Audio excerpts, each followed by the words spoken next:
I had just signed the contract for my fourth warehouse deal with a client in Frankfurt when my phone rang. The name flashing on the screen made my heart skip. Emily. Her voice came through sharp, cold enough to freeze my spine. No greeting, no small talk.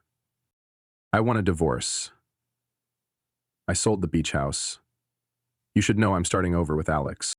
She gave a short laugh, like she'd just confirmed a dinner reservation. I gripped the phone tighter, suddenly feeling like I was standing in the middle of that freezing wind blowing through Berlin's central square. I didn't ask why. I didn't scream like a man who'd lost control. I said only one thing, my voice steady. I understand. 30 years in property valuation and contract negotiation taught me one thing. Whoever loses their composure first loses control. I'm 54, no longer the broke kid who left Oregon with a suitcase and a dream. For the past 2 decades, I've lived in Dallas, Texas, dealing with deals where missing one clause could cost millions. But I missed the one clause in my own marriage. 4 days ago, I flew to Germany to close a deal on an industrial complex outside Leipzig. When the call came, I was on the 12th floor of the Marienhohe Hotel, a wall of rain-blurred glass behind me, overlooking the city.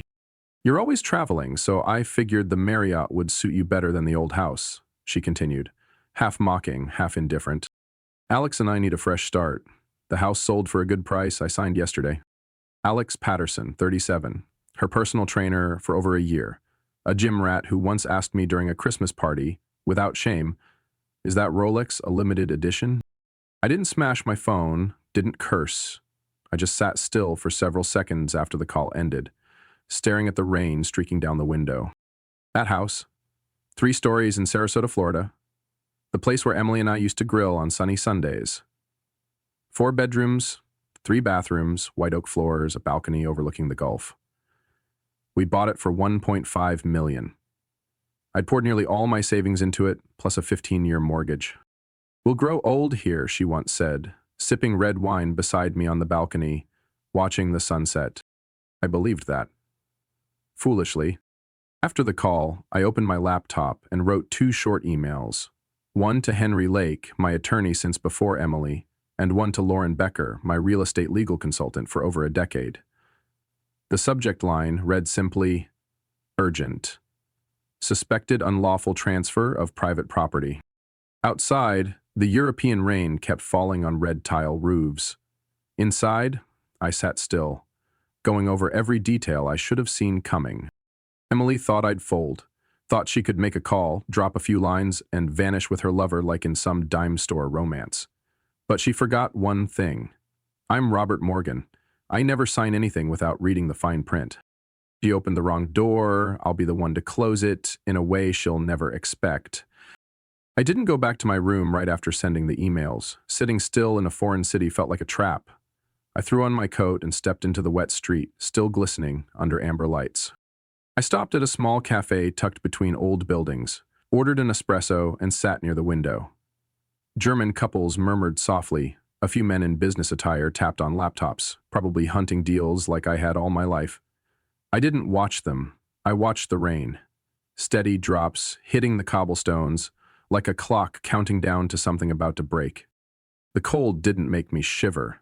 It sharpened me. She thought she could sell the house while I was away? Thought I'd do nothing? Emily always underestimated the one thing I carried everywhere: documents. Since a client tried to sabotage a deal in 2009 with a forged contract, I developed an unbreakable habit. Carry certified copies of key assets wherever I go, especially major properties. Right now, in my bag, I had it all. Trust documents, title transfer, signatures. Emily once mocked that habit. "You live like a traveling notary," she said. I downed my coffee and called Henry. "It's Robert. We've got a problem," I said when he picked up.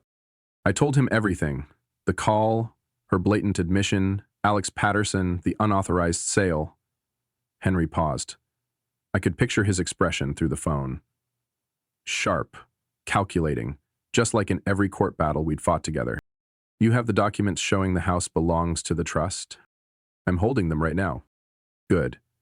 First, we file an emergency notice with the Sarasota County Recorder's Office to freeze any transactions related to the property. Then I'll draft a legal warning for every brokerage and law firm in the area. If the sale's not finalized yet, we can block it. If it is, we'll move to void it as unlawful. I leaned back, the chill in my chest slowly replaced by something else. A flicker of fire. Not rage. Control. I couldn't stop Emily from betraying me, but I could stop her from taking what wasn't hers. After the call, I wrote a handwritten letter to Lauren. No one knew the legal and structural history of the Sarasota house like she did. If there was a flaw in the trust, she'd find and fix it before anyone else could exploit it. Lauren wasn't one to let emotion cloud judgment. She once rejected a multi-million-dollar contract over a misplaced comma. That's exactly the resolve I needed. Outside, church bells rang through the rain. I left the cafe, walked back to the hotel without an umbrella. Rain hit my face like ice, but it cleared my mind better than any espresso. Back in my room, I opened the safe in my suitcase, pulled out the documents, and double-checked every page. Every signature. Every clause about trustees, beneficiaries, restrictions. Emily had never asked what she signed. When I handed her those trust papers last year as part of a restructuring package, she was busy curling her hair. "We need this to boost our leverage with the banks," I'd said. She nodded, still glued to her phone. Looking back, I no longer felt pain, just clarity. She didn't care what she signed. She forgot some documents aren't meant to be read. They're meant to be lived with. Like wedding vows. The ones she broke. That night, I didn't sleep. I sat at the desk, writing out a timeline, preparing everything for my return. The next flight to Florida would leave in 14 hours. I'd already booked it. Emily may have moved first, but this board wasn't set by the rules she's used to. I was coming back, not to win back a wife, but to reclaim my name and my house. I met Emily at an investment seminar in Phoenix, Arizona. I was 41, she had just turned 30. She walked into the room like someone had flipped on stage lights. Bright eyes, sharp voice, a navy dress fitted just enough to be remembered without being tacky. She worked in luxury interiors across Dallas. When I introduced myself, she looked me over and asked, "Do you think workspace design affects contract closure rates?" I nodded, and we ended up talking for nearly an hour in the buffet lounge, skipping both afternoon panels. 6 months later, I proposed. A year after that, we bought our first home in Plano. Over the next 12 years, I worked nonstop to close high-value contracts, while she managed and designed every corner of our living space. Emily liked things perfect. Her shoes were arranged by color, flower vases were refilled every morning, and dinner always started with an appetizer, even if it was just the two of us. At first, I found it charming. Later, I called it sweet pressure. We used to work like a team. When I bought the beachfront lot in Sarasota, she was the first to say, "The light there in the evening looks like glass. Let's turn it into a retreat." I agreed, not for profit, but because of the look in her eyes when she said it. But slowly, those eyes stopped looking at me. In the last couple of years, something in Emily shifted. No drama, no fights, just like someone turned down the volume on a song we used to love. She stopped joining me on work trips, even though she used to insist on tagging along every time I flew to Europe.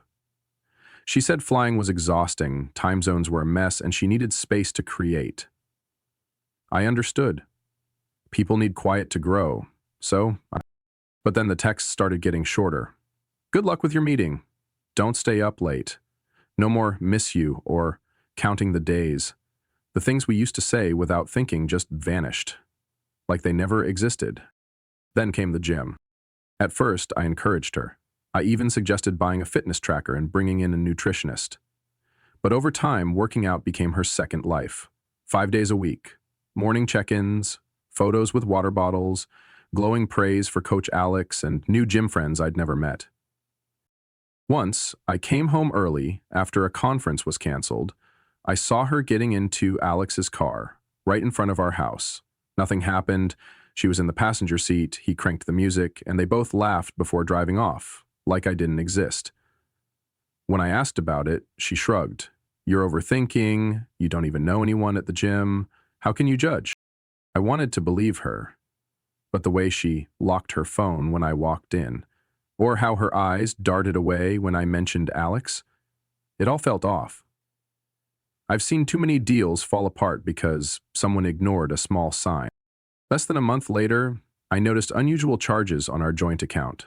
Fine dining in Austin, a place I'd never eaten, spa services for two, then a resort booking in Santa Fe. I checked the timestamps. They all lined up with weekends I was away closing contracts in Seattle or Toronto.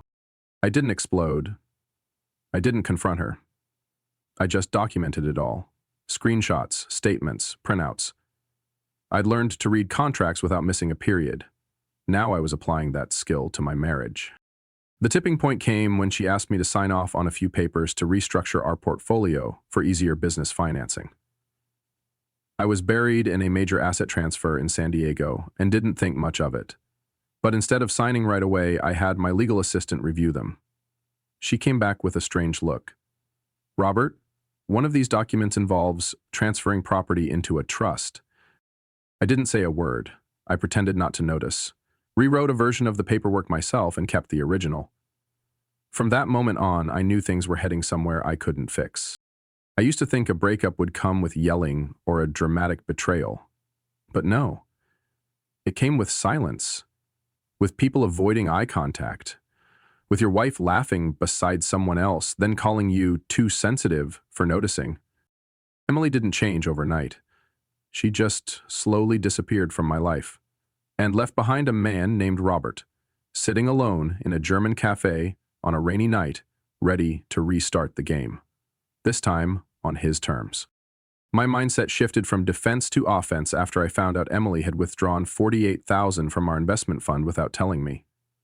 She claimed it was working capital for a luxury interior design project in Houston, but the bank statement showed it had gone to a personal account in her name. No company, no project, no paper trail. Just 2 words: withdrawal. That night, I sat alone in my basement office, the screen lit up with asset charts. The desk lamp reflected off a map of our Sarasota coastal properties, where the house we once called paradise sat beneath rows of palms. I glanced at our wedding photo beside the monitor, then turned it toward the wall. The next morning, I called Donna, a longtime asset advisor in Austin who helped me separate high-risk investments during the 2008 crash. Donna had a voice like medicine, not pleasant but always effective. "I need to set up a real estate trust," I said, skipping the small talk. "Completely private, transfer the Sarasota house as soon as possible." She didn't ask why, just paused, then replied, "Send over the house deed and financials today. I'll take care of it within 48 hours. Who do you want listed as trustee?" "Me," I said. "Only me. Don't include Emily's name anywhere." She agreed and added, "I'll attach a statement explaining it's part of a long-term asset restructuring plan. She may need to sign something if we want full notarized legitimacy. Then slip it in with the refinance documents for the Fort Worth investment loan last month. I'll have her sign everything at once." 3 days later, I came home with a thick stack of documents. Emily was getting ready for some design event I hadn't been invited to. She wore a white satin dress, her loose curls tied low, effortless yet calculated. "What do you need me to sign?" she asked as I placed the files on the kitchen counter. "Portfolio restructuring? You know how the new state tax laws are killing investors like us." Donna said, "We need to clean up some of the old structures." She nodded, skimmed the first few titles, then signed wherever I'd marked with red tabs. One hand still on her phone, the other casually resting on the counter as she sipped her smoothie. I didn't take my eyes off her. Not because I feared she'd catch on, but because I wanted to remember the exact moment she severed the last thread between us. With a signature she didn't even bother to read. The Sarasota property transfer into my personal trust was tucked away on page 17, perfectly disguised within the dry legal jargon of an investment property allocation clause. One signature. One careless glance. That was all it took. When she signed the final page, I slipped the file into my leather case and smiled. "Thanks. You just saved me a fortune in taxes." "It's always paperwork, numbers, documents," she sighed, half joking, half wary. I swear you'll take a contract with you to the grave. I gave a faint laugh, not because it was funny, but because it was true. A week later, Donna called to confirm everything was finalized. The beach house was now legally held by a private trust in my name, Robert Morgan, as the sole trustee. No one, not even a legal spouse, could unilaterally transfer, sell, mortgage, or utilize the asset without my written consent. I zoomed in on the legal note at the bottom of the scanned document she sent me. Irrevocable, without court order. The strategy was complete. The most beautiful property I'd ever owned was now out of reach from anyone who hadn't earned the right to touch it. Emily had no idea, no questions, no texts. She was busy, living her new life. I led her. I didn't interfere. I didn't argue. But from that moment forward, I began living my own life. Quietly, securely, protected by clauses no one could undo. I landed in Tampa at 5 a.m., no pickup, no notice. 10 hours from Frankfurt, and I didn't feel tired. I rented a car and drove straight to Sarasota. The sun hadn't risen yet, and the coastal roads were still cloaked in mist. As the gray SUV rolled through the iron gates of the home I'd poured nearly every dollar into building, I spotted a black Mustang parked squarely in the spot where my car had sat for years. The temporary plates were still on. The flashy sports car badge seemed to scream for attention. I shut off the engine and sat still. The house stood quiet, as if it, too, was waiting for its real owner to return. I didn't knock. I still had the key, of course. As I opened the door, laughter echoed from the kitchen. Emily's voice, higher than usual, tinged with excitement. A man's voice, younger, with a southern drawl. Alex. I didn't step in right away. I stood in the tiled hallway, eyes on the painting hanging on the wall. Still the same oil painting I bought on a work trip to Portland. Emily always hated it, said the colors were too dark. I kept it anyway. It was a part of me. I walked straight into the kitchen. What I saw drained the room of its air. Emily stood with her back to me, wearing a white blouse I'd never seen before, holding a glass of wine. Chatting with Alex, who was pointing at a floor plan on his iPad. He wore a tank top and gym shorts, barefoot, like he'd already moved in. This wall should come down first, then open it up to the deck, Alex said confidently. Emily turned, beaming, until her eyes met mine. Her smile vanished. Robert? She stepped back in shock. When did you get back? I set my briefcase on the counter. Early this morning. Seems I picked a bad time. Alex awkwardly stood, ready to leave. Stay, I said evenly. This concerns you too. Emily regained composure, arms crossed. No need to make this dramatic, Robert. I already told you we need a fresh start. Perfect. That's why I came prepared. I unzipped the leather bag and pulled out the notarized and certified trust documents from Sarasota County. This property isn't yours, I said, locking eyes with her. It was transferred into my personal trust last April, with all relevant signatures, including yours. Alex frowned and turned to her. You said the sale was already done? It was. I signed the contract with the buyer. I nodded. And that buyer? Is it a shell company? Or someone named Patterson, perhaps? Alex went pale. I continued. Whoever it is, the sale is void. You can't sell something you don't legally own, unless you're ready to be charged with fraud. Emily stepped forward, voice sharp. You set me up? No, I said, eyes steady. I protected my assets. What any responsible adult should do. Alex said nothing and quietly exited the room. I let him go. I wanted the only witness to see the truth for himself. Emily's hands trembled as she poured more wine, but didn't drink. So, what are you going to do now? I've contacted the notary office, the real estate bureau attorneys, and the county court. All transactions involving this house are frozen until further notice. What do you want, Robert? You want to take me to court? No. I want justice. What about you? Do you want to keep pretending to be the victim or face the consequences? She stared at me like she was trying to regain a sense of control. But that control was lost the moment she signed the paper she never bothered to read. I picked up my bag and walked out. At the door, I paused, glancing back at the kitchen where we once made Christmas dinners together. I'll be back Monday. To clean up. Best if you're not here by then. Emily said nothing. She just stood, frozen in the kitchen, hands clenched around a glass of wine that had long gone cold. The next morning, I walked into Henry's office on the top floor of a glass building, downtown Sarasota. No receptionist, no phones ringing. Just the hum of the A/C and soft yellow light spreading across the hardwood floor. Henry was already there, prepared. A thick folder sat on the desk, clipped together with a black binder. "You'll want to sit down," Henry said flatly. I nodded, pulled out a chair, and said nothing. "We've reviewed the joint account over the past 6 months," he began, flipping pages. "The result, a total of $164,000 was gradually transferred from your joint account to another under Emily's name. Most transfers happened on weekends, labeled as design expenses or contract advances." I leaned back slightly, fists clenched. What did she use the money for? Henry slid another folder toward me. "Here's a business license filed in Tallahassee 3 months ago under Emily Morgan and Alexander Patterson. They're launching a boutique fitness studio in Fort Myers called Core Legacy Studio. Lease signed, 3-year term, ground floor of a new retail complex." I flipped through the pages.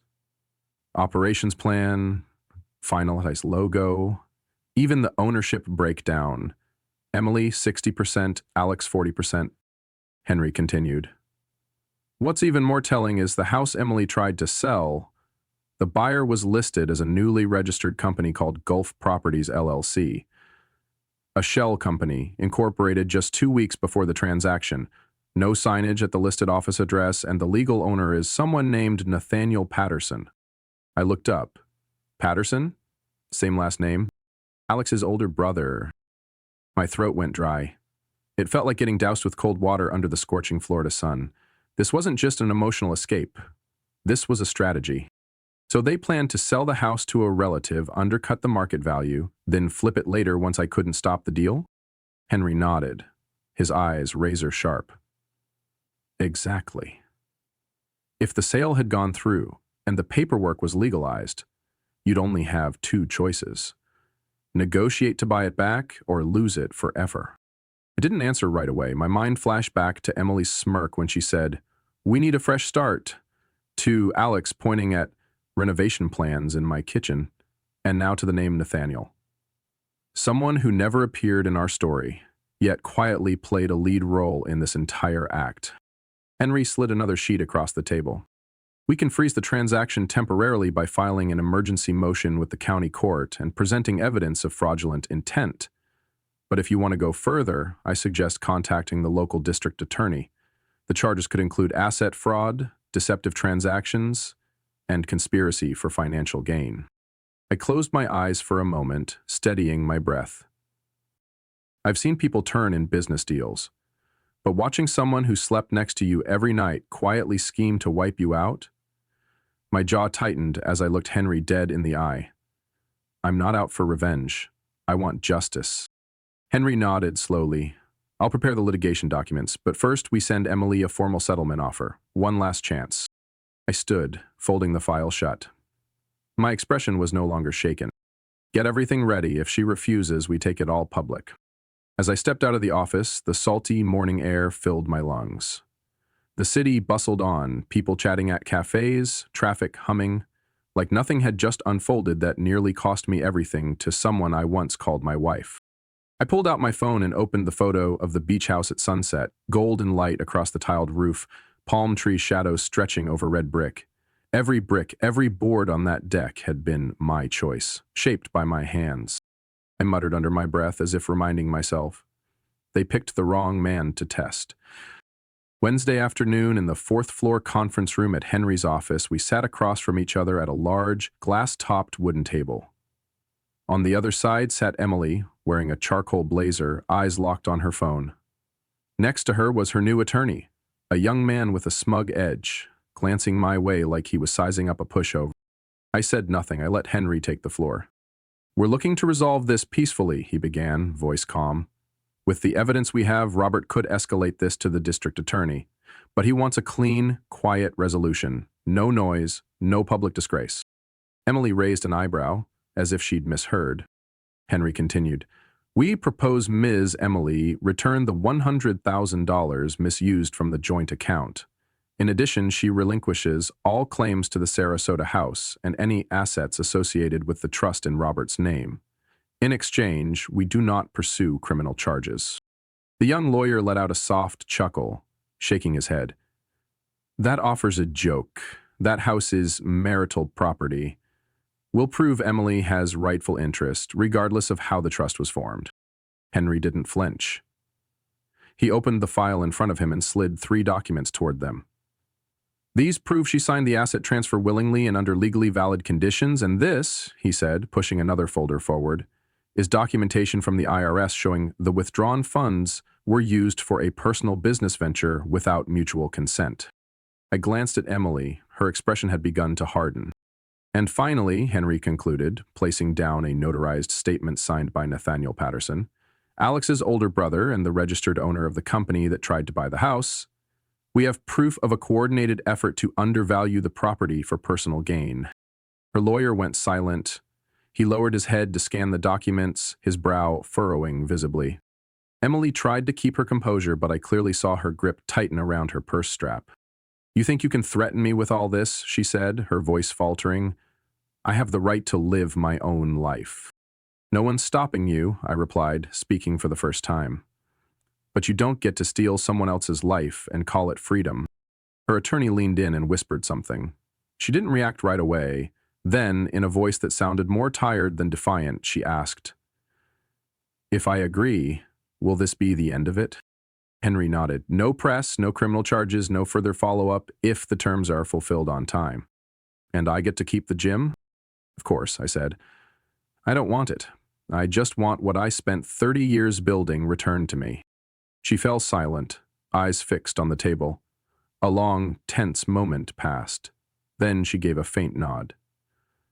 "I'll sign. Don't feel victorious. There was no satisfaction in watching someone you once called your wife bow her head. But it felt right. Sharp and final. Like signing the last document of a draining deal." When the paperwork was done, she grabbed her phone, stood up, and left without looking at me once. "Take care," she said, her voice void of weight. "I already am," I replied, eyes still on the signed documents. She was gone. The door closed without a sound. Henry looked over. "That's one part done. Now we move to fully cut all financial ties. Want me to monitor the refund transfer?" I nodded. "Clean it up. Leave no trace." That day, I stepped out of the building into Florida's blazing early summer sun.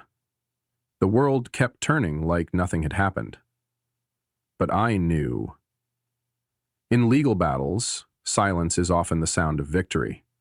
One that doesn't need shouting, only paperwork, evidence, and unwavering resolve. I didn't win by yelling. I won by never taking my eyes off the truth.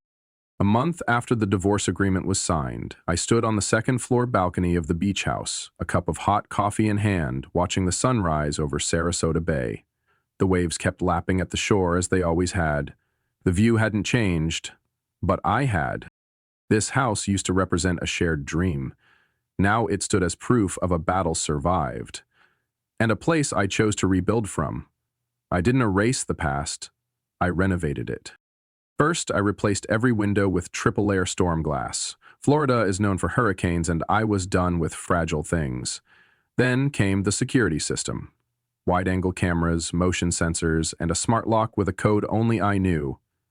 I ripped out the moldy old oak floors and replaced them with imported ceramic tiles from Spain, the kind used in Mediterranean villas. The wedding photos, keepsakes, porcelain vases she once decorated the living room with. They were boxed up and sent to a storage facility out of town. I didn't burn the past. I just made sure it didn't interfere with the present. In their place, I hung a detailed investment map of commercial real estate zones along the East Coast. Not to brag, but to remind myself, I'm not just a survivor. I'm a builder from the ashes. The refund from Emily, $100,000 combined with profit I'd withdrawn from my investment fund before the divorce blew up, totaled nearly $250,000. I didn't use it to buy a new car or travel the world, like post-divorce advice columns suggest. I called Monica, my real estate legal rep of 10 years, who helped process the Sarasota house paperwork. Her voice was as sharp as ever. What are you looking to buy this time, Robert? Rental units? Another warehouse chain? A retail complex? Find me something small but steady, preferably in a growing area with no bidding wars from risk-hungry investors. 3 days later, she sent me the details of a small office building in Bradenton.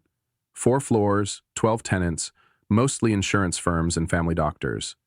The previous owner needed to liquidate for another project. I skimmed the file and nodded. Close the deal, I messaged Monica. You know me, I don't need flash, I need steady cash flow. Less than 3 weeks later, the deal was done. I became the official owner, and on the first rent payout, I opened an old bottle of bourbon, sat on the porch, and watched the ocean under a deep, quiet sky. I didn't need anyone beside me for that moment. No toasts, no consolations, just silence. Silence and certainty, the kind you earn by weathering a storm without breaking. My new kitchen no longer had a wine rack or crystal chandeliers. Instead, it had open wood shelves, a few bottles of my favorite hot sauce, and a manual coffee brewing set. I cooked alone, washed dishes with no one nagging. I chose simplicity. No guilt for oversleeping or eating dinner at 10. Old contacts from the real estate world started calling again. Some invited me to partner on a warehouse chain in northern Georgia. Others pitched a new resort venture in Carolina. I reviewed each opportunity. No rush, no fear of missing out, because this time, I wasn't building an empire for anyone else. I was building for me. One evening, while reviewing a lease contract from a dental clinic tenant, my phone rang. It was Henry. You hear the news? He asked.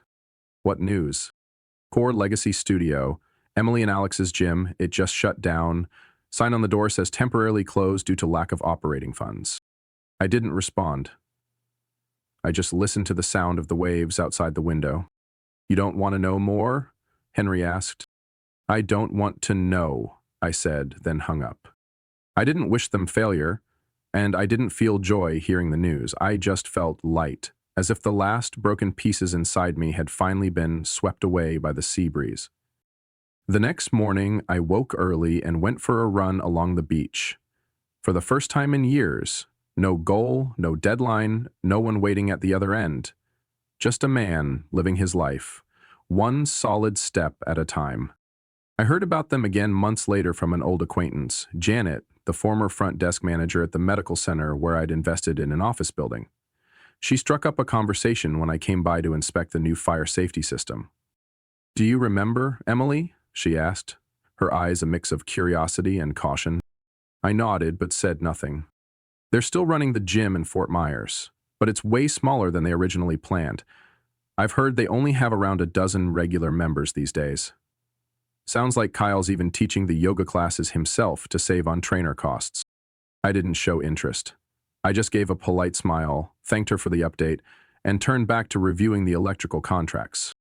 That night, after a simple dinner of roasted chicken and vegetables I made myself, I opened my laptop. Not to search, just to check email, but somehow, my fingers typed into the search bar, Core Legacy Studio, Fort Myers. The Facebook page came up first with a few posts updating class schedules, mostly photos of Kyle coaching in a small room with a low ceiling and dull yellow fluorescent lighting. No high-tech equipment, no upbeat music, no sight of Emily in custom athletic wear, like before. The Instagram page was quiet too. The most recent post was 3 weeks old. A motivational quote that read, "Starting over from within is the greatest victory." I closed the laptop. There was a time when I thought seeing them fail would bring me peace, but it didn't.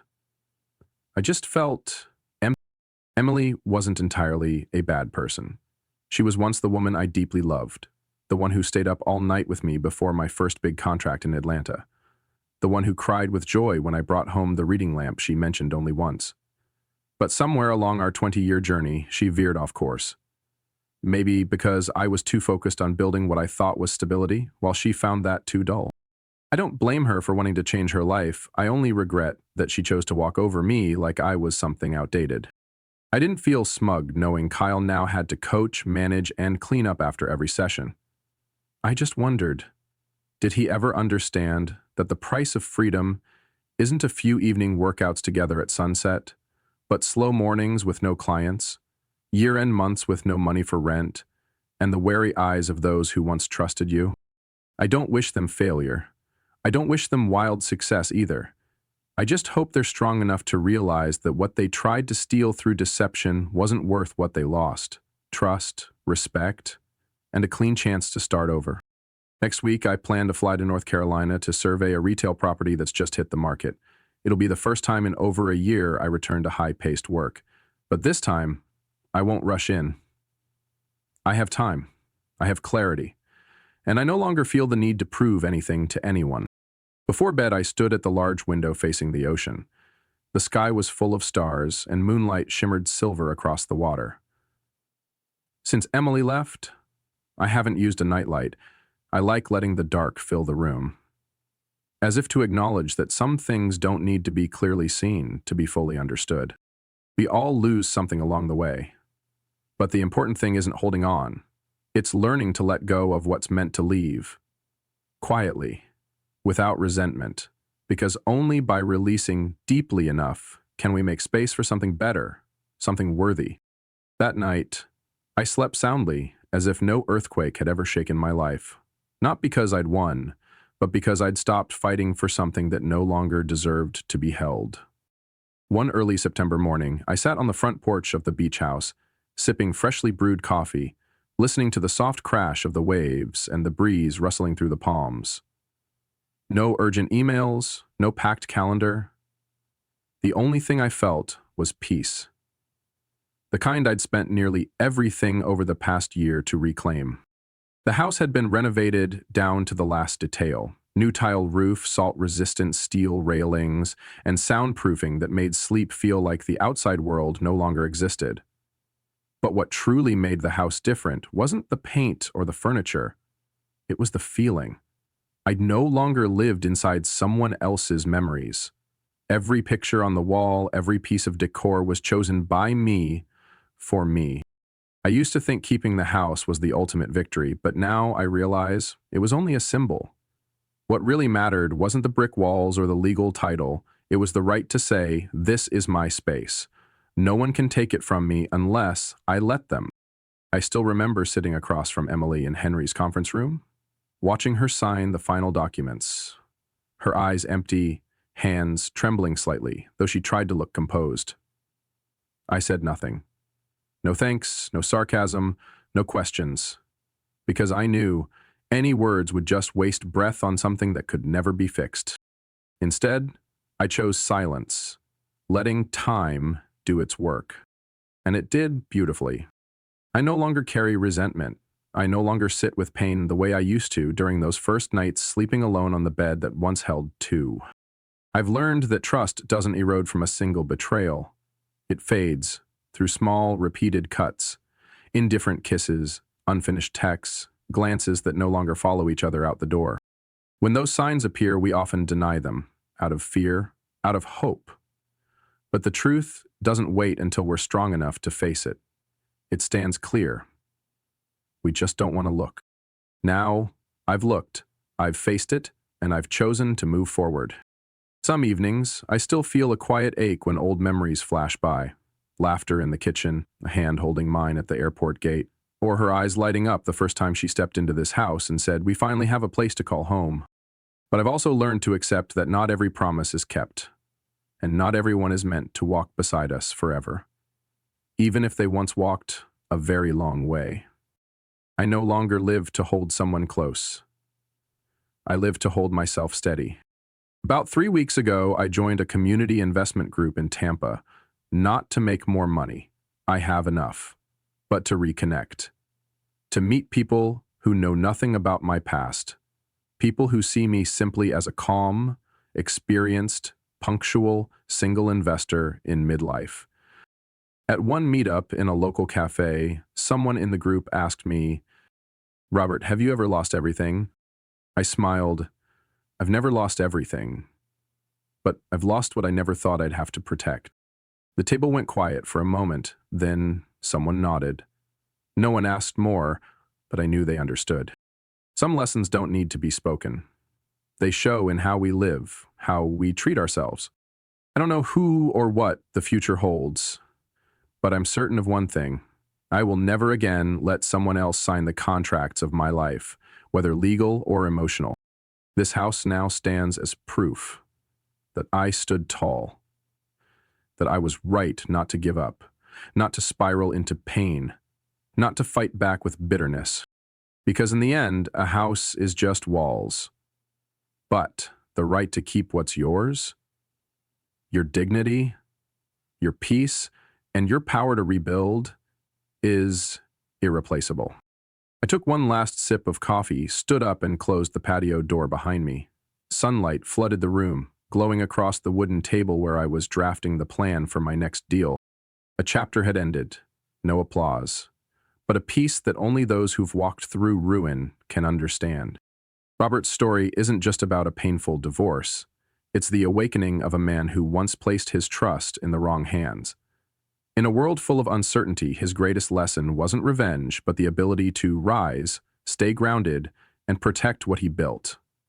A home may be made of brick, but self-respect and control over one's life are things that can never be surrendered. Amid heartbreak, it was clarity and composure that helped Robert win. What do you think of Robert's choices? Was he too cold? Or was it the only way to protect himself? Share your thoughts in the comments below. And don't forget to follow the channel for more powerful, real-life stories about family and resilience.